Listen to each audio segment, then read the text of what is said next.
Perkenalkan, nama saya Dewi Handayani dari Universitas Siber Asia, kelas AK 701, NIM 220301010025.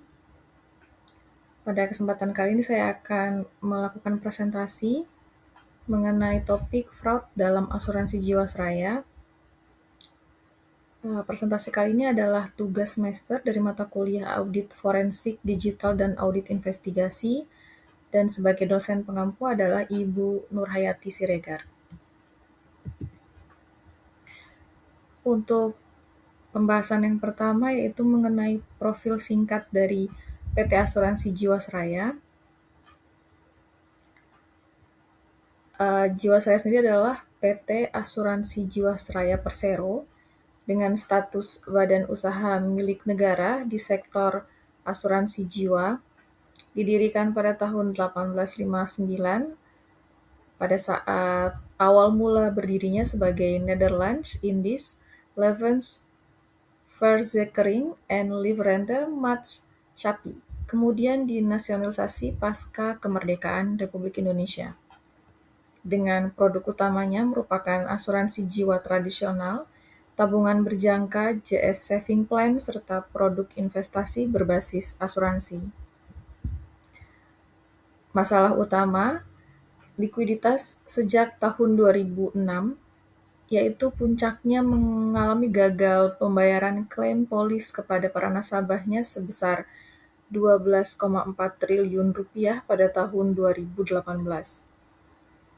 Nah, gagal bayar ini mengakibatkan kerugian negara sebesar 16,81 triliun.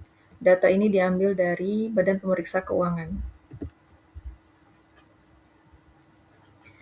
Pembahasan berikutnya mengenai indikasi awal fraud dan deteksi dari para auditor. Di indikasi awal, return investasi tidak wajar, yaitu adalah 13 hingga 14%, dengan pertumbuhan laba yang tidak konsisten dengan kondisi pasar. Lalu penempatan dana pada saham berkinerja buruk atau biasa disebut saham gorengan. Sementara deteksi dari auditor yaitu analisis rasio keuangan berupa profitabilitas, solvabilitas, dan likuiditas. Kemudian audit investigasi dan transaksi investasi, yaitu uji kelayakan dari portofolio, serta konfirmasi pihak ketiga, yaitu manajer investasi dan bank kustodian. Lalu PT Asuransi Jiwasraya ini melakukan window dressing dan berdampak pada beberapa stakeholder. Yang pertama, bagi investor dan nasabah, mereka merasa tertipu oleh laporan laba yang tampak sehat sehingga meningkatkan kepercayaan baik dari investor maupun nasabah ini, yaitu kepercayaan yang palsu. Kemudian selaku regulator yaitu OJK dan BPK sulit mendeteksi resiko karena laporan tampak sesuai. Sedangkan bagi pemerintah, hal ini tentu merusak reputasi BUMN sehingga menurunkan kepercayaan publik terhadap BUMN. Sedangkan untuk para karyawan PT Jiwasraya, mereka terdampak kehilangan pekerjaan akibat restrukturisasi. Kemudian pembahasan mengenai peran auditor dalam mengidentifikasi skema Ponzi. Auditor itu menganalisis pola arus kas, yaitu klaim lama dibayar dari pembayaran premi baru. Kemudian uji kelayakan return membandingkan janji bunga dengan kondisi pasar. Dan yang terakhir yaitu tracing transaksi, menelusuri apakah ada sumber pendapatan real atau hanya perputaran dana antar nasabah. Yang kelima yaitu kolusi manajemen dan pihak eksternal dari asuransi Jiwasraya. Kesulitan audit karena data dimanipulasi bersama sehingga sulit untuk menemukan bukti. Dengan demikian, maka auditor memerlukan strategi audit forensik independen, whistleblowing system, dan cross-check dengan data eksternal, misalnya Bursa Efek Indonesia, Bank Kustodian, dan juga OJK. Teknik audit investigasi untuk saham berfundamental rendah atau saham yang gorengan, dikategorikan saham gorengan, dengan cara data mining transaksi saham, analisis pola perdagangan tidak wajar atau dengan pump and dump, rekonsiliasi alur dana nasabah ke manajer investasi, lalu membeli saham tertentu.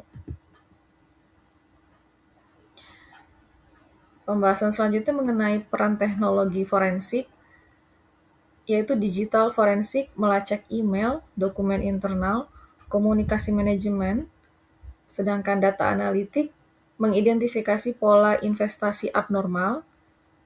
Kemudian ada blockchain forensik, jika relevan itu dapat menelusuri transaksi aset digital. Kemudian respon auditor terhadap laporan tidak standar. Langkah yaitu memberikan opini audit dengan pengecualian tidak wajar, melaporkan ke regulator yaitu OJK, BPK, dan Kemenq, menyarankan investigasi lanjutan. Pembahasan selanjutnya yaitu menghitung kerugian fraud. Langkah-langkah auditor sebagai berikut yaitu menilai nilai wajar portofolio investasi, menghitung selisih antara nilai buku dan nilai pasar, mengidentifikasi dana nasabah yang tidak kembali, serta menggunakan metode loss quantification atau direct loss dan opportunity loss.